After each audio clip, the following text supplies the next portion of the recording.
कहानी का नाम अनुभव। रामधन नाम का एक पुराना व्यापारी था जो अपनी व्यापारी समझ के कारण दोनों हाथों से कमा रहा था। उसको कोई भी टक्कर नहीं दे सकता था। वो दूर दूर से अनाज लाकर उसे शहर में बेचता, उसे बहुत सा लाभ होता। वो अपनी इस कामयाबी से बहुत खुश था। इसलिए उसने सोचा व्यापार बढ़ाना चाहिए और उसने पड़ोसी राज्य में जाकर व्यापार करने की सोची। दूसरे राज्य जाने के रास्ते का मानचित्र देखा जिसमें साफ साफ था कि रास्ते में एक बहुत बड़ा मरुस्थल है। खबरों के अनुसार उस स्थान पर कई लुटेरे भी हैं, लेकिन बूढ़ा व्यापारी कई सपने देख चुका था। उस पर दूसरे राज्य में जाकर धन कमाने की इच्छा प्रबल थी। उसने अपने कई किसान साथियों को लेकर प्रस्थान करने की ठान ली। बैलगाड़ियां तैयार की और उस पर अनाज लादा। इतना सारा माल था जैसे कोई राजा की शाही सवारी हो।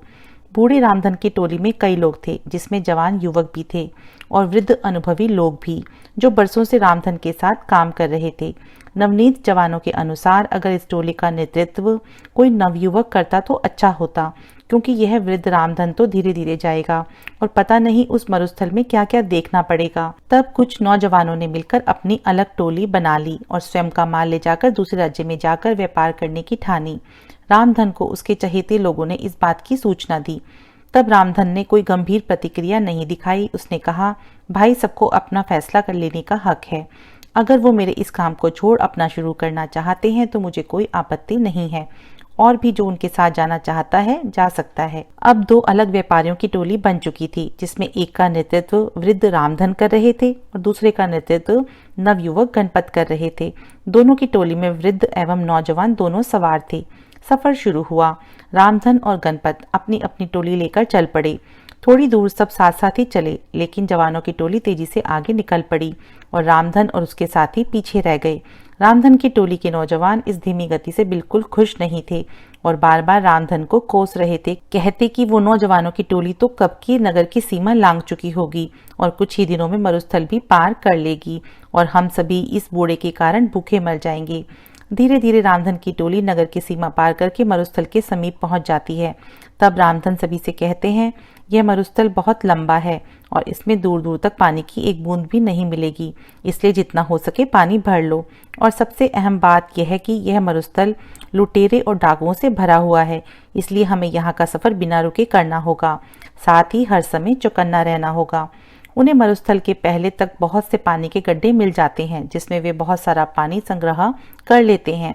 तब उनमें से एक पूछता है कि इस रास्ते में पहले से ही इतने पानी के गड्ढे हैं, हमें एक भी गड्ढा तैयार नहीं करना पड़ा। तब रामधन मूंछों पर ताव देकर बोलते हैं, इसीलिए तो मैंने नवजवानों की उस टोली को आगे जाने दिया। यह सभी उन लोगों ने खुद के लिए तैयार किया होगा, जिसका लाभ हम सभी को मिल रहा है। यह सुनकर टोली के विरोधी साथी खिंचवा जाते हैं और अन्य रामधन के अनुभव की प्रशंसा करते हैं। सभी रामधन के कहे अनुसार बंदोबस्त करके और आराम करके आगे बढ़ते हैं। आगे बढ़ते हुए रामधन सभी को आगाह कर देता है कि अब हम सभी मरुस्थल में प्रवेश करने वाले हैं, जहां ना तो पानी मिलेगा, ना खाने को फल और ना ही ठहरने का स्थान, और यह बहुत लंबा भी है, हमें कई दिन भी लग सकते हैं। सभी रामधन की बात में हामी मिलाते हुए उसके पीछे हो लेते हैं। अब वे सभी मरुस्थल में प्रवेश कर चुके थे, जहां बहुत ज्यादा गर्मी थी, जैसे अलाव लिए चल रहे हों। आगे चलते चलते उन्हें सामने से कुछ लोग आते दिखाई देते हैं। वे सभी रामधन को प्रणाम करते हैं और हालचाल पूछते हैं। उनमें से एक कहता है, आप सभी व्यापारी लगते हो, काफी दूर से चले आ रहे हो, अगर कोई सेवा का अवसर देंगे तो हम सभी तत्पर हैं। उनकी बातें सुन रामधन हाथ जोड़कर कहता है कि भाई, हम सभी भले चंगे हैं, तुम्हारा धन्यवाद जो तुम सभी ने इतना सोचा। और वे अपने साथियों को लेकर आगे बढ़ जाते हैं। आगे बढ़ते ही टोली के कुछ नवयुवक फिर से रामधन को कोसने लगते हैं कि जब वे लोग हमारी सहायता कर रहे हैं तो इस वृद्ध रामधन को क्या परेशानी है। कुछ दूर चलने के बाद फिर से कुछ लोग सामने से आते दिखाई देते हैं, जिनके वस्त्र गीले थे, और वे रामधन और उसके साथियों को कहते हैं कि आप सभी राहगीर लगते हो और इस मरुस्थल के सफर से थके लग रहे हो। अगर आप चाहो तो हम आपको पास के एक जंगल में ले चलते हैं, जहां बहुत पानी और खाने को फल है। साथ ही अभी वहां पर तेज बारिश भी हो रही है, उसी में हम सभी भीग गए। अगर आप सभी चाहें तो अपना सारा पानी फेंक कर जंगल से नया पानी भर लें और पेट भर खाना खाकर आराम कर लें। लेकिन रामधन साफ ना बोलकर अपने साथियों से जल्दी चलने को कह देते हैं। अब टोली के कई नौजवानों को रामधन पे बहुत गुस्सा आता है और वे उसके समीप आकर अपना सारा गुस्सा निकाल देते हैं और पूछते हैं कि क्यों वे उन भले लोगों की बात नहीं सुन रहे और क्यों हम सभी पर जुल्म कर रहे हैं। तब रामधन मुस्कुराते हुए कहते हैं कि वे सभी लुटेरे हैं और हमसे अपना पानी फिकवा कर हमें निसहाय करके लूट लेना चाहते हैं और हमें यही मरने छोड़ देना चाहते हैं। तब वे नवयुवक गुस्से में दांत पीसते हुए कहते हैं कि सेठ जी, तुम्हें ऐसा क्यों लगता है। तब रामधन कहते हैं कि तुम खुद देखो, इस मरुस्थल में कितनी गर्मी है। क्या यहाँ आसपास कोई जंगल भी हो सकता है। यहाँ की भूमि इतनी सूखी है कि दूर दूर तक बारिश ना होने का संकेत देती है। यहाँ एक परिंदे का घोंसला तक तो नहीं, फल फूल कैसे हो सकते हैं। और जरा निगाह उठाकर ऊपर देखो, दूर दूर तक कोई बारिश के बादल नहीं है, ना ही हवा में बारिश की ठंडक है, ना ही गीली मिट्टी की खुशबू। तो कैसे उन लोगों की बातों पर यकीन किया जा सकता है।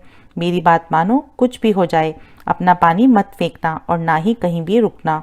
कुछ देर आगे चलने के बाद उन्हें रास्ते में कई नर कंकाल और टूटी फूटी बैलगाड़ी मिलती है। वे सभी कंकाल गणपत की टोली के लोगों के थे। उनमें से एक भी नहीं बचा था। उनकी ऐसी दशा देख सभी रोने लगते हैं, क्योंकि वे सभी उन्हीं के साथ ही थे। तब रामधन कहते हैं कि जरूर इन लोगों ने तुम्हारे जैसे ही इन लुटेरों को अपना साथी समझा होगा और इसका परिणाम यह हुआ, आज उन्हें अपने जीवन से हाथ धोना पड़ा। रामधन सभी को ढाढ़स बंधाते हुए कहते हैं, हम सभी को भी यहाँ से जल्दी निकलना होगा, क्योंकि वे सभी लुटेरे अभी भी हमारे पीछे हैं। प्रार्थना करो कि हम सभी सही सलामत यहाँ से निकल जाएं। शिक्षा कहते हैं, अनुभव तब काम आता है जब सर पर कोई बाल नहीं बचता, अर्थात अनुभव उम्र बीतने और जीवन जीने के बाद ही मिलता है। अनुभव कभी भी पूर्वजों की जागीर में नहीं मिलता। जैसे इस कहानी में नौजवानों में जोश तो बहुत था, लेकिन अनुभव की कमी थी, जो कि रामधन के पास था, जिसका उसने सही समय पर इस्तेमाल किया और विपत्ति से सभी को निकाल कर ले गया। शिक्षा यही है कि किसी काम को करने के लिए जोश के साथ अनुभव होना भी अत्यंत आवश्यक है। ओम साईं राम।